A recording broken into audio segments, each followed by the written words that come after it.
The year 1819 began with a quiet, gnawing cold in Hampshire.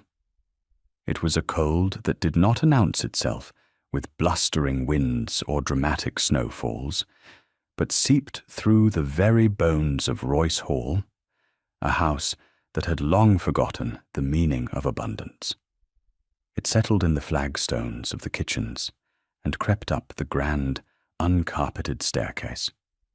It ghosted through the drawing-room, where the once vibrant tapestries had faded to weary shades of grey and blue. The house was tired. It was holding on, but only just. Vivian Royce felt the cold not as a discomfort, but as a companion.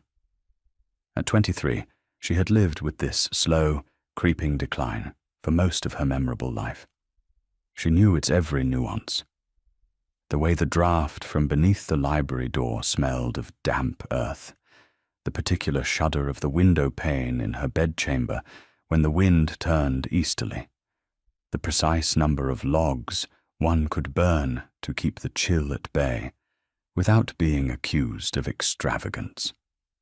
That morning, she sat in the small parlour that received the best of the winter sun, a basket of household linens beside her chair.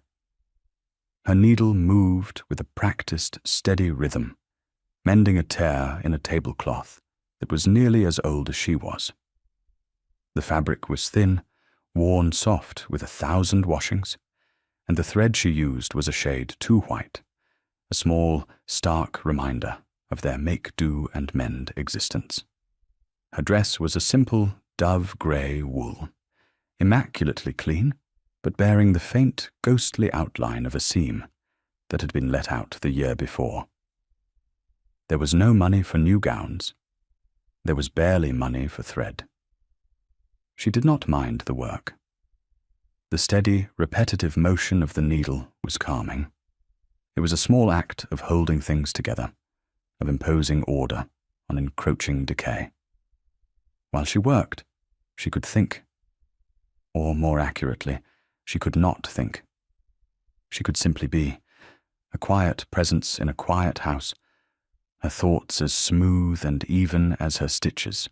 The peace was broken by the sound of her father's footsteps, hurried and uneven, approaching down the hall.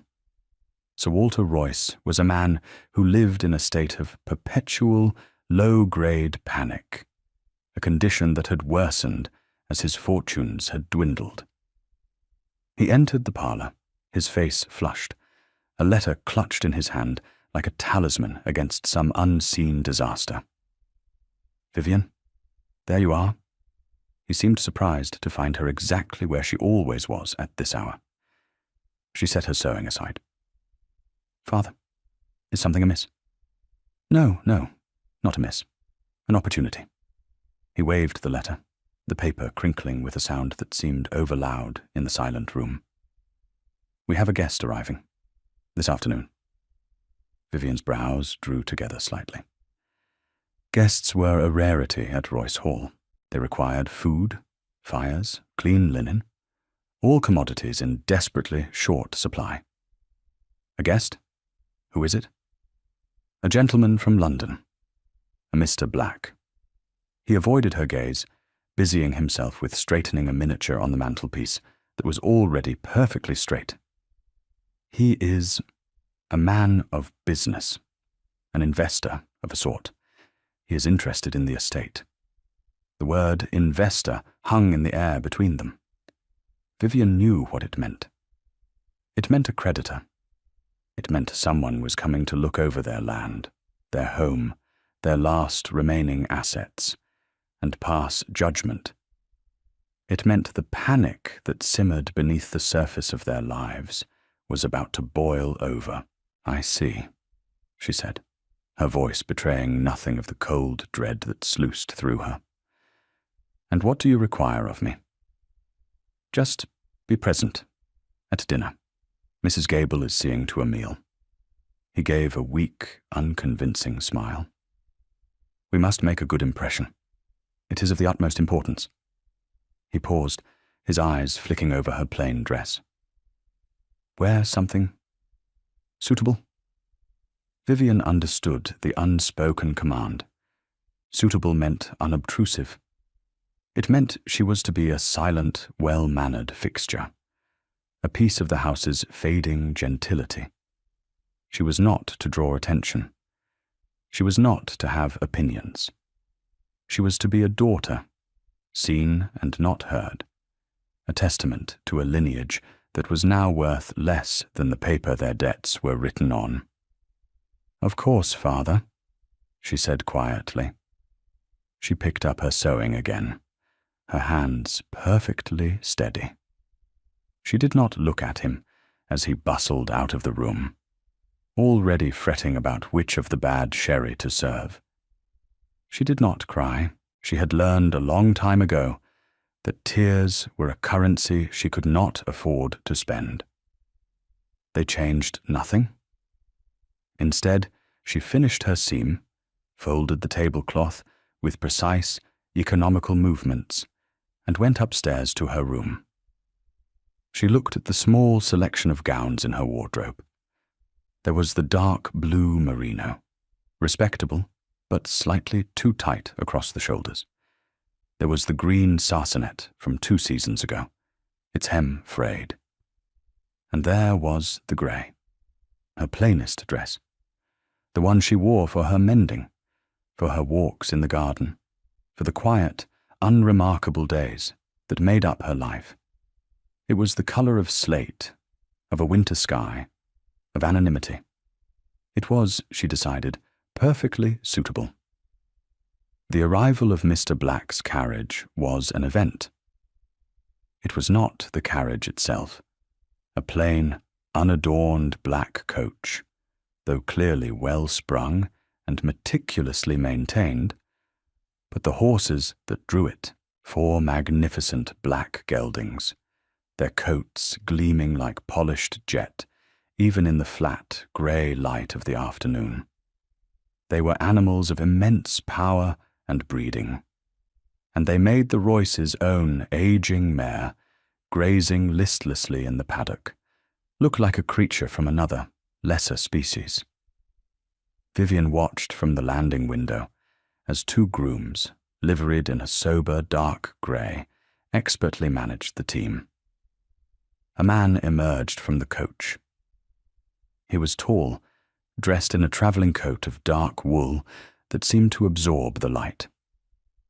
He did not look around at the crumbling facade of Royce Hall or the weed-choked gravel of the drive. He simply stood for a moment, a figure of stark, angular stillness, before turning towards the front door, which her father was already pulling open with a show of welcome that bordered on frantic. Vivian took a deep breath, the air thin and cold in her lungs. She smoothed the skirt of her grey dress. It was time to play her part. She descended the stairs as the men were entering the hall. Her father was talking, a nervous, effusive stream of words about the journey, the weather, the miserable state of the roads. The visitor, Mr. Black, said nothing. He handed his hat and gloves to the elderly butler, Ames, without a word, his movements economical and precise. Then he looked up, and his eyes met Vivian's. They were grey, not the soft grey of her dress, but the hard, flinty grey of storm clouds over a winter sea. They were intelligent, assessing, and utterly unreadable. For a single, unnerving second, she felt as though he saw everything. The worn stone of the floor, the threadbare patch on her father's coat, the carefully mended tear in the tablecloth she had just folded away. He saw the whole shabby truth of their lives. "My daughter, Vivian," Sir Walter said, turning to her with a relieved smile. "Vivian, this is Mr. Black." The man gave a slight, formal inclination of his head. He did not smile. "Miss Royce." His voice was a low baritone, as devoid of ornamentation as his clothing. "Mr. Black," she replied, her own voice quiet but clear. She curtsied, the movement graceful despite the years since she had last done so in any formal company. There was a silence, not a comfortable one. Sir Walter rushed to fill it, ushering their guest towards the drawing-room, where a small, carefully husbanded fire was burning. Vivian followed, her hands clasped loosely in front of her.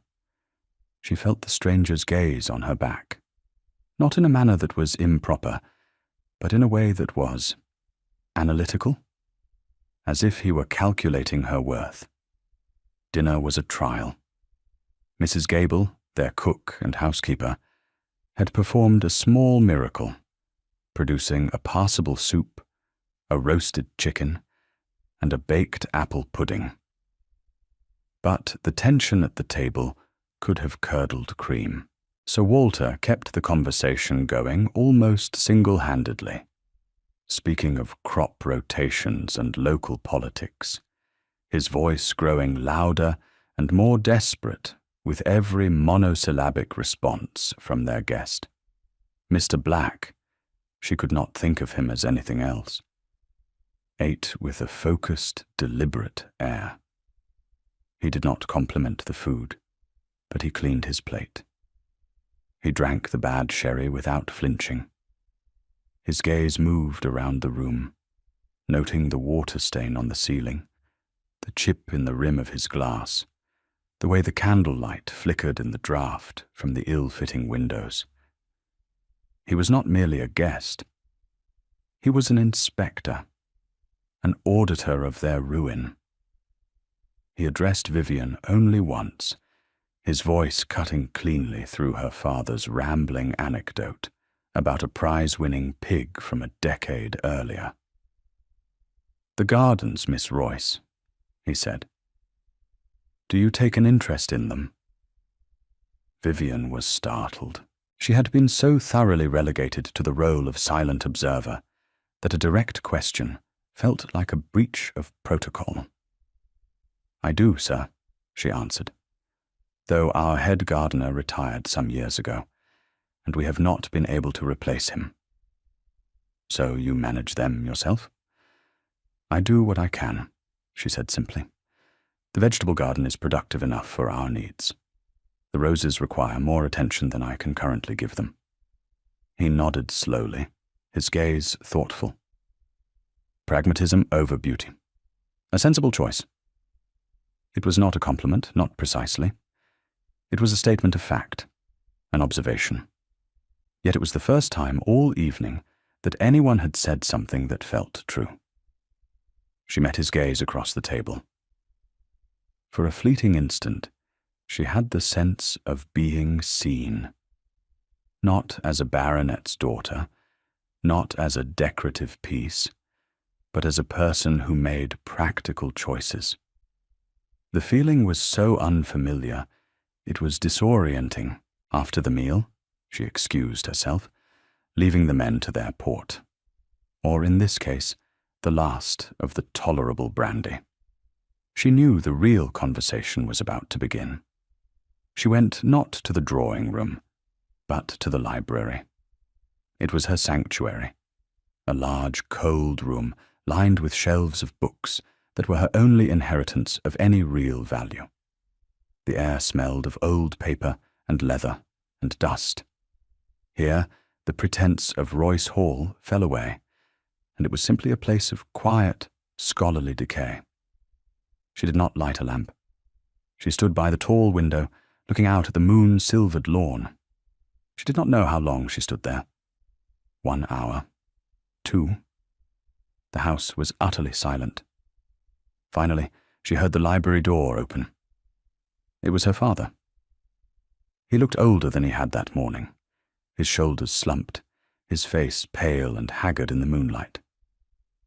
"He has made an offer," Sir Walter said, his voice a dry whisper.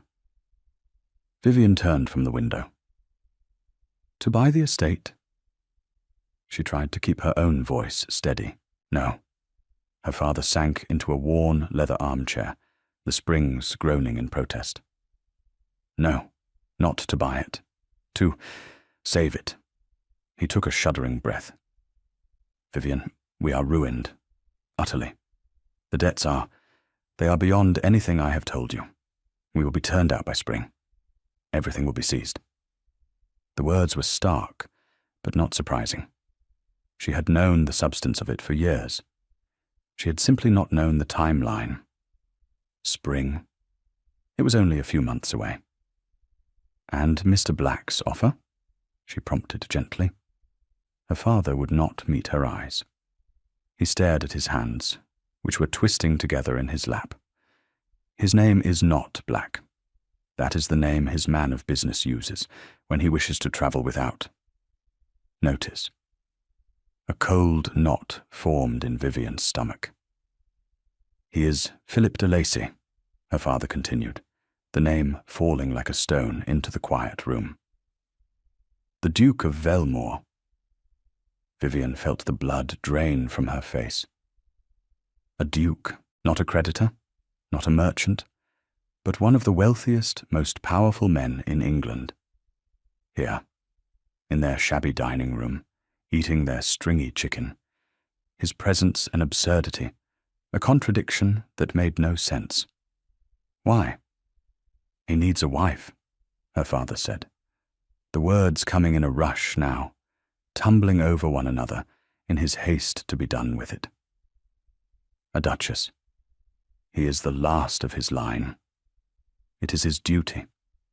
He has no time for the nonsense of the London season, for a protracted courtship with some society belle and her ambitious mother. He wants it done, quietly, quickly." Vivian stood frozen, the moonlight painting a silver stripe across the floor between them. She understood. She understood with a sickening, crystalline clarity. "He wants to marry me," she said.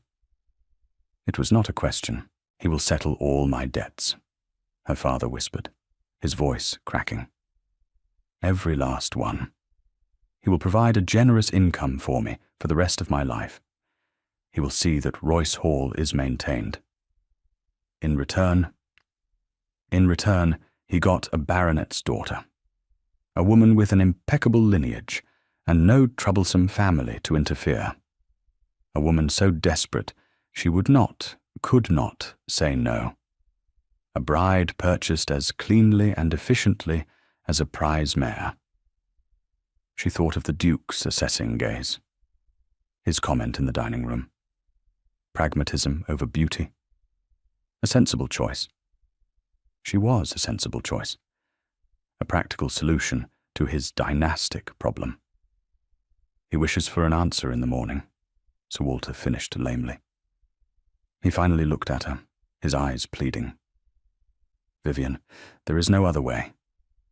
She looked away from him, back towards the window. The moon was high and cold, the landscape stark and unforgiving. She thought of her home, of the worn flagstones and faded tapestries. She thought of her father, weak and foolish, but still her father, facing debtor's prison. She thought of the rest of her life, a slow, grinding descent into impoverished spinsterhood. And she thought of the Duke of Velmore, a man as cold and hard as the winter landscape. A stranger. Her choice was not a choice at all. It was an inevitability. But it would be hers to make. She turned back to her father, her expression composed, her voice steady. "Please inform His Grace that I will require a moment of his time before breakfast. I have a few terms of my own." The Duke of Velmore received her in the library. He was already dressed, standing by the very window where she had stood hours before. The pale morning light caught the sharp line of his jaw and the severe cut of his dark coat. He looked less like a guest and more like he had already taken ownership of the room, of the house. He turned as she entered. His grey eyes were, if possible, even more remote than they had been the night before. "Miss Royce." "Your Grace," she said, giving a small curtsy. Her voice was calm. She had not slept, but her mind felt sharp, clear. My father has conveyed your proposal. He has. It was a flat statement. He did not ask for her answer. He simply waited. I find the terms acceptable, with two conditions. Something flickered in his eyes. Surprise? Annoyance? It was gone before she could be certain. Indeed. First, she said, meeting his gaze directly, my father's debts are to be settled in full, but he is to be given a fixed allowance, managed by your man of business. He is not to be given control of a large sum of money. It would not be prudent. She was protecting her father from himself, a role she had played her entire life. The Duke considered this for a moment, then gave a single, sharp nod. A sensible precaution. Agreed. And the second condition? Here, she took a breath. This was for herself. I will be your wife, and I will perform the duties of a duchess to the best of my ability. I will provide you with an heir, if God is willing. But I will not be a decorative object. I am not a doll to be dressed up and displayed. I will have purpose. I require meaningful work, the management of your households, a role in the administration of your estates. I will be your partner, not your possession. The silence stretched. It was a bold demand, a shocking one. She was a destitute baronet's daughter, and she was dictating terms to a duke. She expected a cold refusal, a dismissal. Instead, he watched her, a strange, calculating look on his face. He seemed to be reassessing her, recalibrating his initial judgment.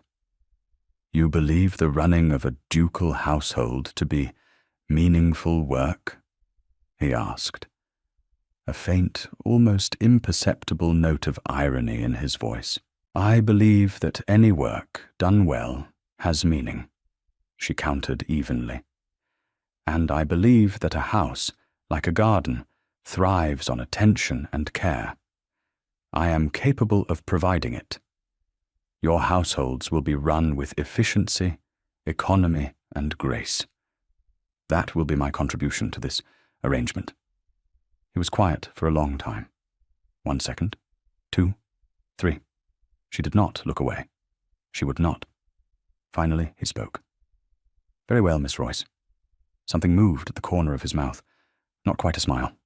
The almost. It seems we have a bargain. He extended his hand. It was not a gesture of courtship, but of contract, a deal being sealed. She placed her hand in his. His grip was firm, his skin cool. We do, Your Grace.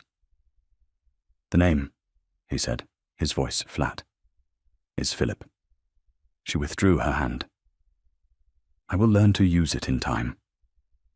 The marriage was as swift and impersonal as the proposal. A special license was procured from London with breathtaking speed. 2 days later, Vivian stood in the cold, damp parish church beside a man she barely knew and pledged her life to him. She wore the same grey dress. It seemed appropriate. It was the dress of a woman undertaking a serious, sober task, not a bride embarking on a romance. Her father wept quietly in the front pew. Philip, Duke of Velmore, was as still and impassive as a statue. After the short ceremony, there was no celebration, no wedding breakfast. Vivian changed into her dark blue merino, her best gown, now her travelling dress, and took her leave of Royce Hall. Her possessions fit into a single, modest trunk. As she climbed into the Duke's perfectly sprung coach, she did not look back. Looking back was a luxury she could not afford. The journey to Fardale, the Duke's primary country seat in Oxfordshire, was undertaken in near total silence. Philip, she could not bring herself to think his name without a sense of unreality, did not seem to expect conversation. He read a slim volume bound in dark leather, his attention absolute. Vivian sat opposite, watching the landscape slide by, a blur of skeletal winter trees and frost-hardened fields.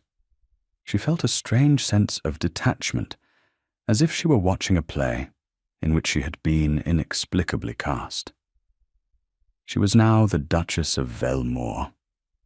The title felt like a costume she was wearing, one that did not fit and never would. She was Vivian Royce, a mender of tablecloths, a tender of vegetable gardens. She was a woman who knew the price of candles and the exact moment a log should be added to a fire. What did such a woman know of being a duchess? They arrived at Fardale as dusk was falling. The coach turned off the main road, through magnificent wrought-iron gates, held open by a gatekeeper who bowed so low his head nearly touched his knees. They proceeded down a drive that seemed to stretch for miles, flanked by ancient oaks. And then the house appeared. It was not a house. It was a palace, a vast, sprawling edifice of pale stone, with wings that reached out like arms to embrace the manicured parkland. Hundreds of windows, arranged in perfect, symmetrical rows, stared out into the twilight. As they drew up to the grand entrance, lights bloomed in the downstairs windows, one after another, as if in silent, coordinated salute. The front doors, twice the height of a tall man, were opened by a butler who looked as ancient and imposing as the house itself. A line of servants, perhaps 20 or 30 of them, stood arrayed in the entrance hall. They were a sea of black and white uniforms, their faces impassive, their posture rigid. The hall itself was cavernous. A black and white marble floor stretched into the distance, a grand staircase sweeping upwards into the shadows. The ceiling soared 3 stories high, decorated with ornate plasterwork. It was magnificent. It was breathtaking. And it was as cold and impersonal as a mausoleum. Philip led her inside, the sound of their footsteps echoing in the immense space. "This is Hargrove," he said, indicating the butler. "He has been with my family for 50 years. You will find the household runs efficiently." Hargrove bowed. "Your Grace, welcome to Fardale." His eyes, small and bright in his wrinkled face, flickered over Vivian for a fraction of a second, taking in her simple dress, her single trunk, her lack of a lady's maid. His expression did not change, but Vivian felt the judgment, silent and absolute. She was not what they had expected. "My wife will require a suite in the West Wing," Philip instructed, "and a suitable lady's maid is to be found." "Of course, Your Grace." A formidable woman in a black silk dress and a starched white cap stepped forward. "I am Mrs. Davies, the housekeeper, Your Grace," she said to Vivian, her voice crisp. "If you will follow me." Vivian looked at her husband. He gave a slight, dismissive nod. She was being handed over, passed from one set of staff to another. She had not expected warmth, but the sheer, chilling formality of it all was a shock. This was her home now, and she was a stranger in it. "We'll take a very short break. If you don't want to miss new stories, please subscribe to the channel." Her rooms were beautiful. A sitting room, a bedroom, a dressing room, all furnished with exquisite French furniture, silk wall coverings, and thick Aubusson carpets. A fire burned brightly in the hearth, but it did little to warm the vast, high-ceilinged space. From her window, she could see a formal garden, its geometric patterns stark under a rising moon. A young maid named Lucy was assigned to her, a nervous girl with wide, frightened eyes. She helped Vivian unpack her few belongings, her hands trembling as she handled the worn wool and mended cotton. The contents of Vivian's trunk looked pitiful and absurd, laid out in the grandeur of the dressing room. That night, she dined alone in her sitting room, served by a silent footman. The Duke, she was informed, always dined in his study when in the country. She was an inconvenience, a disruption to his established routine. The days that followed fell into a strange, dislocated pattern. Vivian was a ghost in her own home. She would wake, be dressed by the terrified Lucy, and eat breakfast alone. She would walk through the endless, silent corridors, her footsteps swallowed by the thick carpets. She would see servants who would flatten themselves against the walls and avert their eyes as she passed. She was the Duchess, a figure of immense authority, yet she felt utterly powerless. She had no role, no purpose. She was exactly what she had feared she would become, a decorative object, left on a shelf to be ignored. Philip remained a distant, formidable presence. She saw him only occasionally, a glimpse of him crossing the great hall or riding out towards the home farm, his back ramrod straight. They did not speak. He had purchased his bride, installed her in his house, and now, it seemed, he was content to forget she existed. The library became her only refuge. It was even larger than the one at Royce Hall, 2 stories high, with a gallery running around the upper level. It was filled with thousands of books, their leather spines gleaming in the light from the tall, arched windows. Here, at least, she felt a sense of peace. The books did not judge her. They did not care that her gown was 2 seasons out of date, or that her dowry had been a mountain of debt. She began to explore the collection, her fingers tracing the titles. History, philosophy, science, poetry. The collection was vast and eclectic, a record of generations of De Lacy minds. She found a section on horticulture and estate management, and began to read, devouring the texts with a hunger she had not realized she possessed. She was learning the language of her new world, not from its people, but from its books.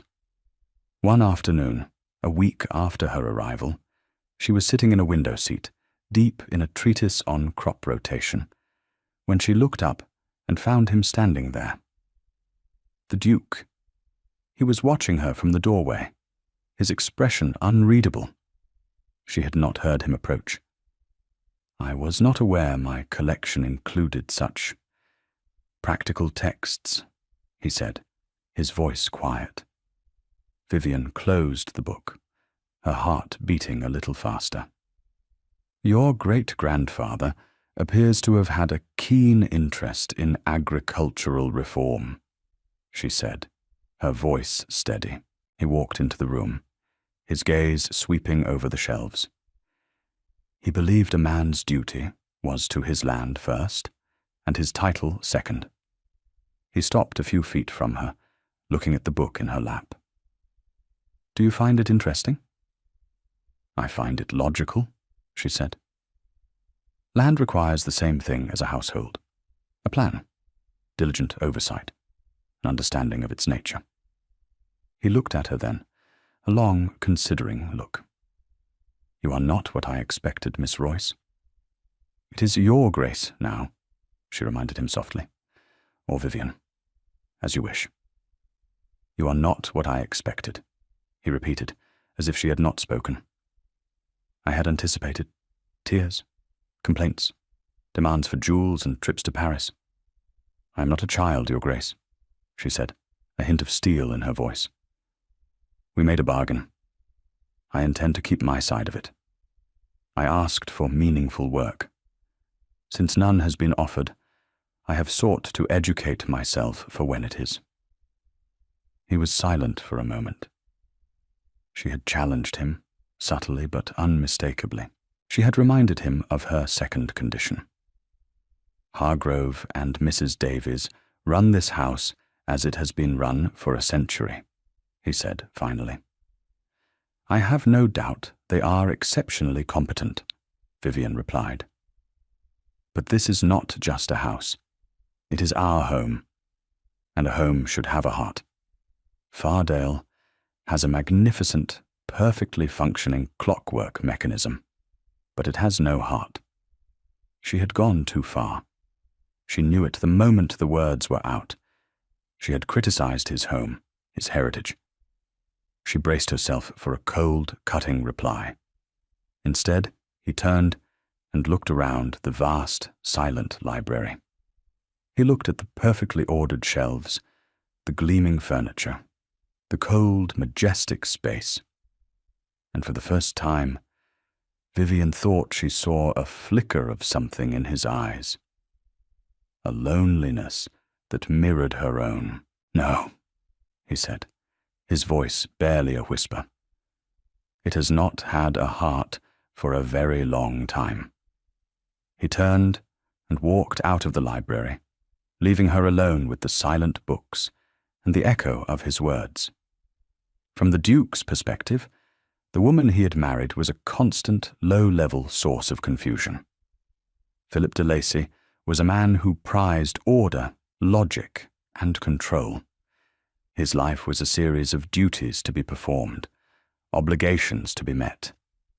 His proposal to Vivian Royce had been a logical solution to a pressing problem. He required an heir. He required a duchess to preside over his table. A quiet, well-bred girl from a ruined family was the most efficient option. No messy emotions, no ambitious mama, no endless, tedious courtship. It was a transaction. He had expected her to be either crushed by her circumstances or nakedly grasping. Instead, she was still. A quiet, self-contained presence in his house. He was aware of her in a way that he had not anticipated. He would see her walking in the frosted gardens, a solitary figure in a plain dress. He would hear from Hargrove that she had requested access to the household account books. He found her in his library, reading not novels, but agricultural science. She asked for nothing. She did not complain of her isolation. She did not demand new gowns or jewels. Her quiet dignity was a puzzle. It was also, he was reluctant to admit, an irritant. It made his own cold, transactional view of their marriage feel incomplete, churlish. Her comment in the library had unsettled him more than he would ever let on. It has no heart. She was right, of course. Fardale had been a place of duty and grief since his parents' death years ago. He had maintained it, run it with the precision of an army barracks, but he had never truly lived in it. He had sealed himself off in his study, in his work, just as he had sealed off his own emotions. And this quiet, observant woman had seen it in less than a fortnight. She saw him, and he was not sure he liked it. A few days later, Hargrove approached him in his study. The butler's face was, as always, impassive, but there was a stiffness in his posture that betrayed his agitation. Your Grace, the Duchess has made a request. Philip looked up from his ledgers. What is it? She has requested that the long dining table be removed from the family dining room. Philip frowned. The table was a magnificent piece of mahogany, capable of seating 30. It had been in that room for 200 years. Removed and replaced with what?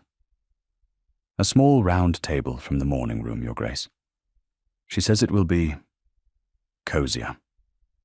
The word cozier sounded alien and faintly ridiculous in Hargrove's mouth. Philip was about to issue a flat refusal. It was an absurd whim, an inconvenience. But then he remembered her words. A home should have a heart. He pictured the long, polished expanse of that table. He had eaten at it alone for years, a solitary figure at one end, the empty chairs stretching away like tombstones. He had never considered it strange before. It was simply the way things were. He looked at the dinner invitation on his desk. A missive from his grandmother, the Dowager Duchess, announcing her imminent arrival from London. She would be expecting to meet his new bride. The thought of the three of them sitting at that vast table, shouting at each other across an ocean of mahogany, was suddenly deeply unappealing. "See to it," he said curtly. Hargrove's eyebrows shot up a fraction of an inch, the most extreme display of emotion Philip had ever seen from him. "Your Grace?" "You heard me, Hargrove. Do as the Duchess asks." That evening, when Philip entered the family dining room, the great table was gone. In its place stood a small, circular table, laid for two. A simple vase of winter jasmine, which Vivian must have found in the conservatory, stood in the center. The room felt entirely different, smaller, intimate. Vivian was already there, standing by the fire. She was wearing a dark green dress he had not seen before. It was as simple as her others, but the color brought out the warmth in her hazel eyes.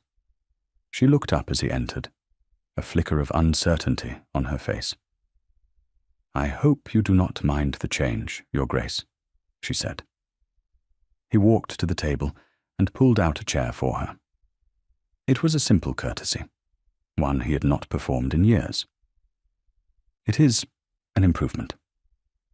The silence over dinner was different that night. It was no longer a vast, empty chasm between them, but a shared, companionable quiet. The physical proximity made conversation feel not just possible, but necessary. "The book you were reading," he began, surprising himself. "The one on crop rotation. What did you learn?" She looked up, startled by the question. She began to speak, hesitantly at first, then with more confidence, about the theories of four-field systems and the importance of soil replenishment. She was not lecturing. She was sharing information. Her voice was low and musical, her explanations clear and concise. He found himself listening, truly listening, not just to her words, but to the intelligence and passion behind them. She cared about these things, about making things grow, about making things better. For the first time since she had arrived, he saw her not as Miss Royce, the baronet's daughter, or the Duchess of Velmore, the solution to his problem. He saw Vivian, a woman with a quick, curious mind and a quiet, formidable strength. And he felt a flicker of something he had not felt in a very long time. Interest. The arrival of the Dowager Duchess of Velmore a week later was like the arrival of a small, perfectly dressed whirlwind. Lady Hortense was a woman in her 70s, with eyes as sharp and bright as a bird's, and a tongue to match. She swept into Fardale, took one look at the round table in the dining room, another at Vivian's simple gown, and a third at the infinitesimally less rigid expression on her grandson's face, and understood the entire situation at a glance. She cornered Vivian in the drawing-room that afternoon. "So," she said, her voice brisk, "you're the girl my fool of a grandson bought. Tell me, are you terrified of him?" Vivian, who had been steeling herself for a formidable matriarch, was taken aback by the directness. "I am not, Your Grace." "Good. No point being frightened of Philip. He's all bark and no bite. Just a great deal of very quiet, very cold bark." The dowager peered at her. "He tells me you demanded to run the household. Have you started yet?" "I have been studying the account books," Vivian admitted. "Books? Books?"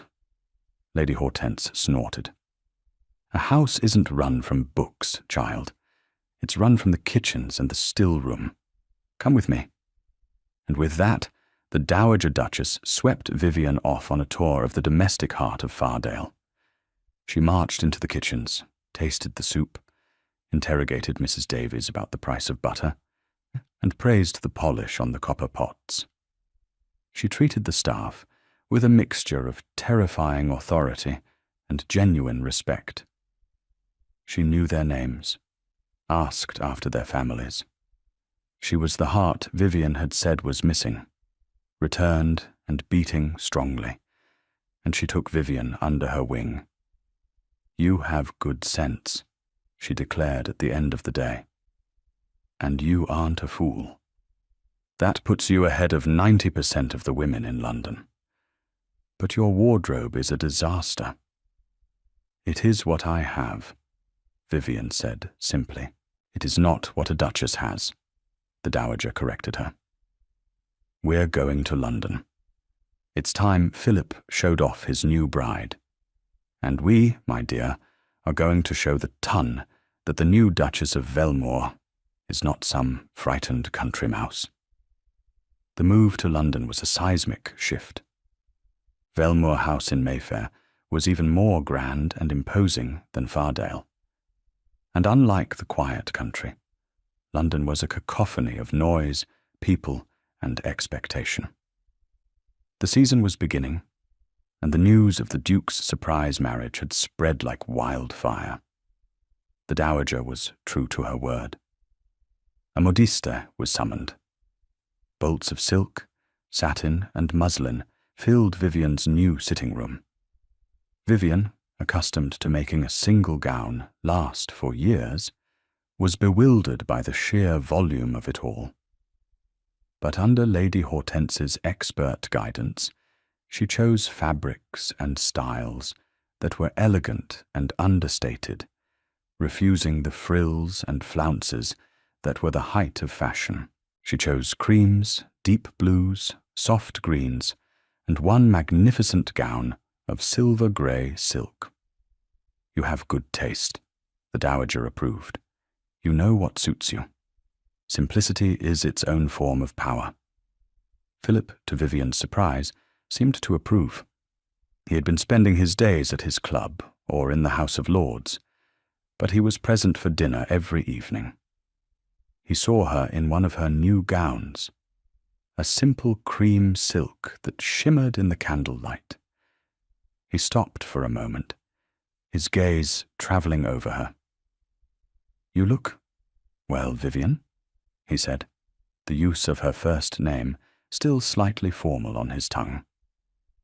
"Thank you, Philip," she replied, and the name felt a little more natural on hers. Their first major social outing was a ball at the home of the Marquess of Amberley. Vivian's stomach was in knots. This was the true test. She was about to be presented to the society that Philip had so desperately wished to avoid. As she descended the staircase to meet him and his grandmother, she felt a moment of panic. She was an imposter, a girl in a borrowed costume. Philip was waiting at the bottom of the stairs. He looked up, and for a moment his cool composure broke. He simply stared. She was wearing the silver-grey silk. It was cut simply, but the fabric clung to her figure and shimmered with every movement, catching the light like moonbeams on water. Her dark hair was dressed in a simple chignon, her only ornament a small string of pearls, a gift from the dowager, at her throat. She was not beautiful in the dazzling, fashionable way of the London belles. She was beautiful in a way that was quieter, more profound, a beauty that was about stillness and grace. "Vivian," he said, his voice husky. He offered her his arm. His touch, through his glove, was warm and firm. The ballroom was a dazzling, overwhelming assault on the senses. Hundreds of candles blazed in crystal chandeliers. The air was thick with perfume and the buzz of 1,000 conversations. As the Duke of Velmore and his new, unknown Duchess were announced, a wave of whispers rippled through the crowd. Every eye was on them. On her. Vivian kept her head high, her hand resting lightly on Philip's arm. She could feel the curiosity, the speculation, the outright hostility from some quarters. It was not long before the source of that hostility made herself known.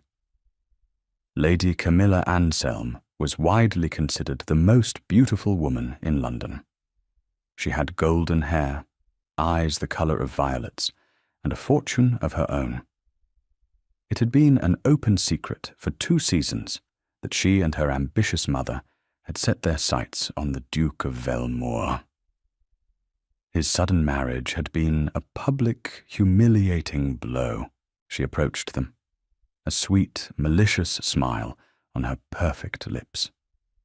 "Your Grace," she said to Philip, her voice like honey laced with poison. "You have been keeping secrets from us." Her gaze swept over Vivian, a slow, deliberate appraisal that took in the simple gown, the minimal jewelry, the quiet demeanour. "And this must be your Duchess." The word was an insult. "Lady Camilla," Philip said, his voice arctic. "Allow me to present my wife, the Duchess of Velmore." "How charming," Camilla purred. "We had heard you had married, of course. Such a romantic story. A whirlwind affair, was it not? One hardly knows what to believe." Her eyes glittered. "Tell me, Duchess, do you find London overwhelming? It must be so very different from wherever it is you come from." "I find London is much like a poorly managed garden, Lady Camilla," Vivian replied, her voice perfectly calm. "A great deal of noise and colour, but lacking in genuine substance. One must be careful to cultivate what is worthwhile and weed out the rest." Camilla's smile tightened. She had expected a stammering, intimidated country girl. She had not expected this cool, direct response. For a moment, she was wrong-footed. Philip's hand tightened ever so slightly on Vivian's arm. It was a gesture of approval, of alliance.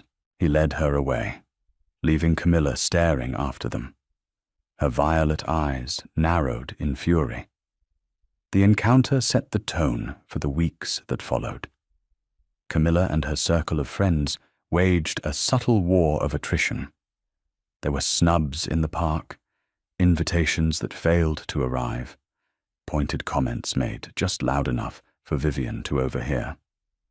They spoke of her plain dress, her lack of dowry, her family's unfortunate circumstances. Vivian bore it with the same quiet dignity she had shown from the beginning. She did not complain to Philip. She did not engage in gossip. With the Dowager as her guide and shield, she navigated the treacherous waters of the Tun. She found a small circle of her own. Quieter, more intellectual people who were drawn to her intelligence and her lack of artifice. Philip watched it all. He saw the snubs, heard the whispers, and he found himself growing angry, a cold, protective rage he had never experienced before. An insult to Vivian was an insult to him. He had married her for convenience, but he would not stand by and watch her be humiliated. She was his wife. She was the Duchess of Velmore. She was his. The realization was a profound shock. His feelings for her were no longer logical or transactional. They were emotional, protective, possessive. He found himself looking for her in crowded rooms, his evening incomplete until he saw her. He found himself lingering over dinner, drawing her into conversations about politics, literature, and even the gardens at Fardale. He was discovering the woman he had married, and he was captivated by what he found. One night, he was working late in his London study, wrestling with a complex piece of legislation. The house was quiet. He was tired, the words on the page blurring before his eyes. The door opened softly. It was Vivian. She was carrying a tray with a pot of tea and a single cup. She did not speak. She simply set the tray on the corner of his desk, poured him a cup, and placed it beside his hand. "I thought you might need this," she said quietly. He looked up at her. She was in her dressing gown, her dark hair unbound and falling over her shoulders. She looked soft and lovely in the lamplight. In this quiet, unguarded moment, she was not the Duchess, and he was not the Duke. They were just a man and a woman in a quiet house. "Thank you," he said, his voice rough. She nodded and turned to leave. "Vivian, wait," he said, his voice stopping her at the door. She turned back, her expression questioning. He did not know what he wanted to say. "Thank you for the tea. Thank you for not being what I expected. Thank you for bringing a heart back into my houses, into my life." The words were a jumble in his mind, impossible to utter. Instead, he just looked at her. And in that look, something passed between them. An understanding, a recognition of the fragile, tentative bond that was growing between them. She gave him a small, true smile, the first he had ever seen. It transformed her face, lighting it from within. "Good night, Philip," she said softly, and closed the door behind her. He sat for a long time, the tea growing cold in its cup, his ledgers forgotten. He had married for duty, for convenience. He had married a sensible choice. And somehow, against all logic and expectation, he was falling in love with his wife. The campaign against Vivian reached its ugly crescendo. Lady Camilla, furious at her failure to intimidate the new Duchess, and enraged by the Duke's clear and growing affection for his wife, decided to escalate her tactics from social snubs to outright slander. A rumor began to circulate, starting as a whisper in a lady's boudoir and spreading through the drawing rooms of Mayfair with vicious speed. The story was that the Royce family had not merely been in debt. Sir Walter had been involved in a fraudulent scheme, a piece of city speculation that had ruined dozens of smaller investors. The tale claimed the Duke of Velmore had not married Vivian out of some bizarre whim, but because he had been blackmailed into it, forced to save the Royce name, to prevent a scandal that would have touched upon his own family's dealings. It was a clever lie, containing just enough truth, the Royce family's ruin, to make the rest of it seem plausible. It cast Vivian not as a quiet country girl, but as the conniving daughter of a criminal. It painted Philip not as a man in love, but as a victim. The Dowager Duchess heard the rumor first, and was incandescent with rage. "That venomous little viper," she hissed, pacing her drawing room. "Camilla Anselm has the morals of an alley cat and the subtlety of a charging bull. Philip must call her father out." "No," Vivian said, her voice quiet but firm. She was pale, but her hands were steady in her lap. A duel would only give the story more credence. It would turn a whisper into a roar. "Then what do you propose to do?" Hortense demanded. "You cannot simply let them say these things." I propose to do nothing, Vivian said. I will continue as I have. To deny the rumour is to acknowledge it has power. I will not give it that. But the poison had been spread. Vivian felt the change immediately. The stares were no longer just curious. They were hostile. Ladies who had been warming to her now turned their backs when she entered a room.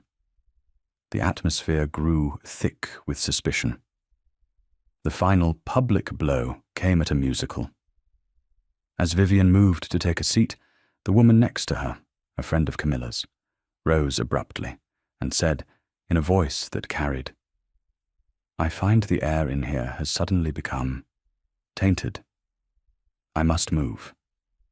She swept away, leaving Vivian sitting alone, a circle of empty chairs around her like a quarantine.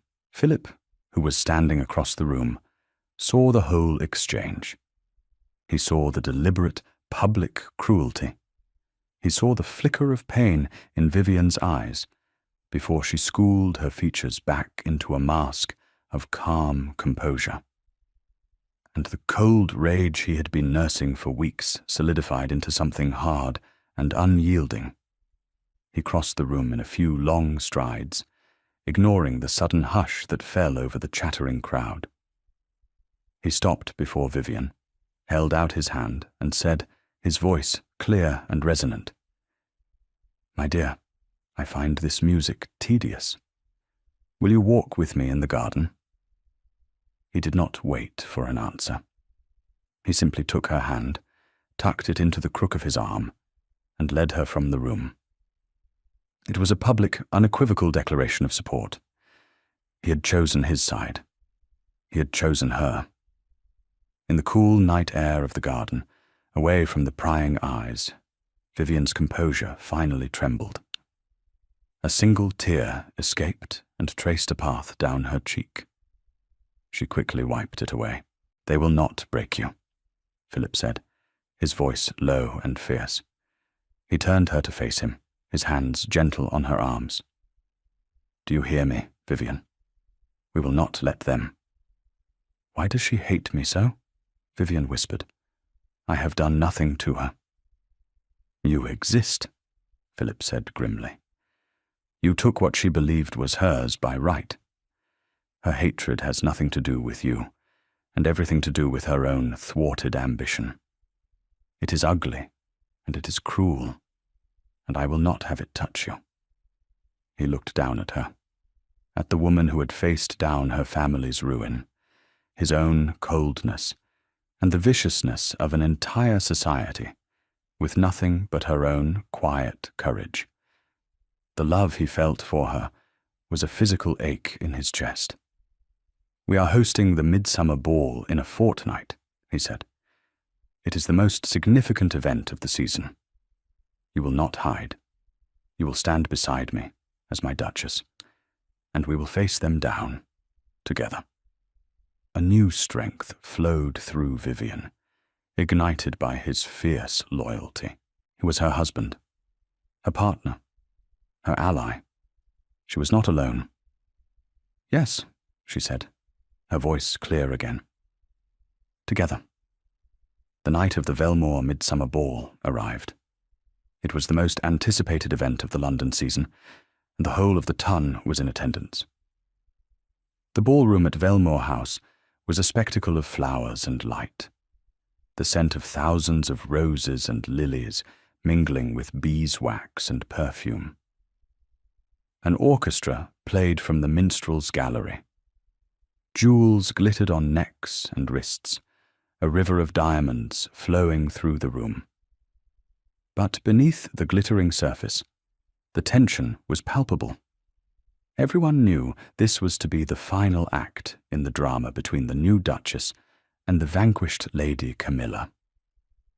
Camilla had made sure of it, arriving early and positioning herself at the center of the most influential group of gossips.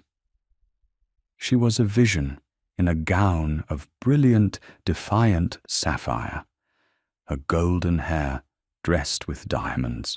She was holding court, her laughter a little too loud, her smile a little too bright. She was a general, surveying the battlefield before the final charge. Vivian and Philip made their entrance. A hush fell. Vivian was not wearing the crown jewels of the Velmore dynasty, as some had expected. She was not trying to outshine Camilla. She was wearing a gown of the palest ivory silk, almost the color of moonlight. It was exquisitely cut, but devoid of ornamentation. Her only jewels were the simple pearls at her throat and a matching pair at her ears. Her dark hair was coiled in its simple, elegant chignon. She was an island of serene simplicity in an ocean of rococo extravagance. She did not look like a woman on the defensive.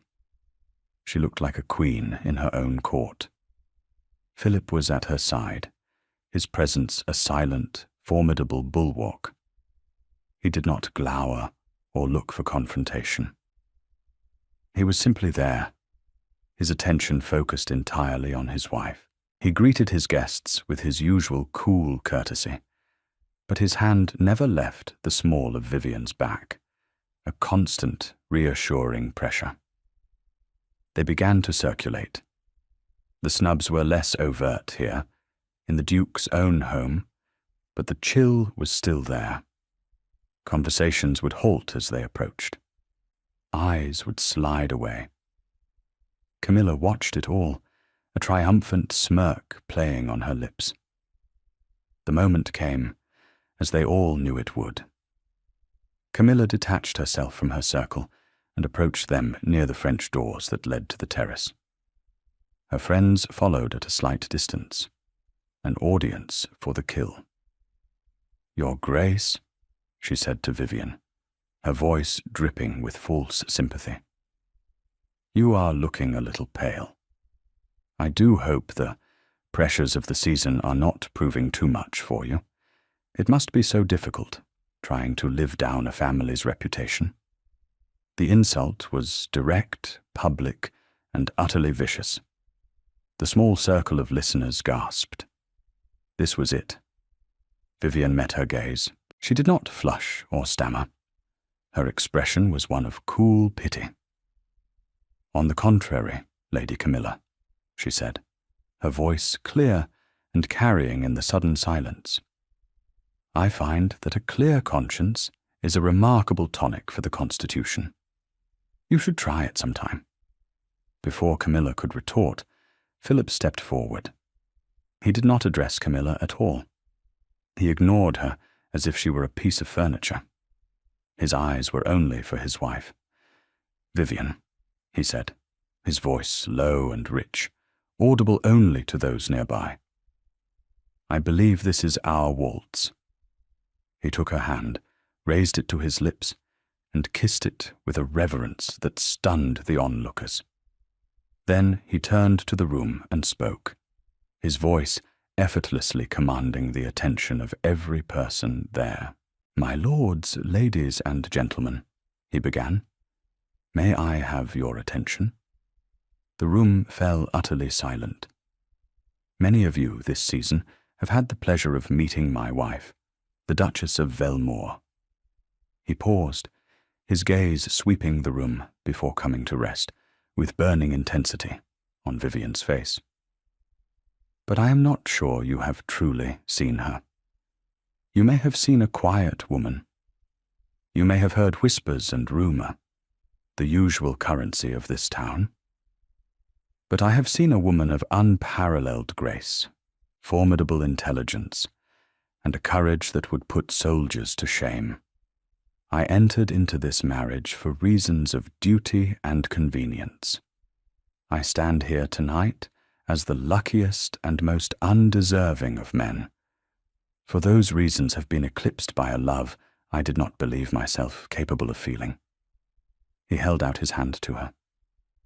"Vivian, my darling wife, will you grant me the honor of this dance?" It was a complete, total, and public declaration.